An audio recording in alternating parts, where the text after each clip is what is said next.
Ano ang gagawin mo kapag nawalan ng kuryente? Lalo na kapag bumabagyo.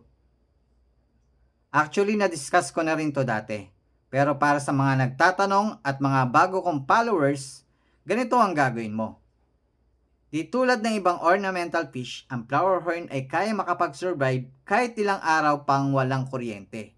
Pero iti depende sa kondisyon ng tubig at kung ganong katagal bago magkakuryente.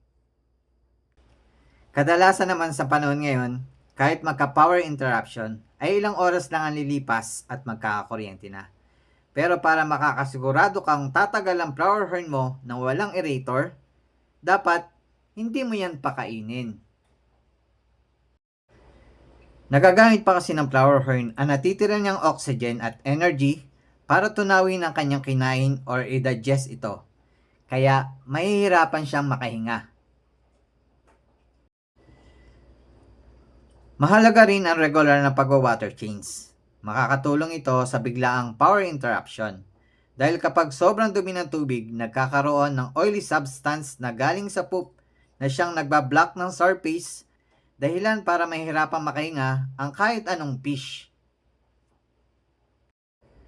Kaya nga kung mapapansin nyo, yung ibang fish, nilalabas nila ang kanilang nguso sa ibabaw ng tubig para makahinga. In short, kung regular kang nagwa-water change, mas mababawasan ang alalahanin mo sa biglaang power interruption. At mas tatagal ang flower horn mo nang walang aerator kapag hindi mo yan papakainin.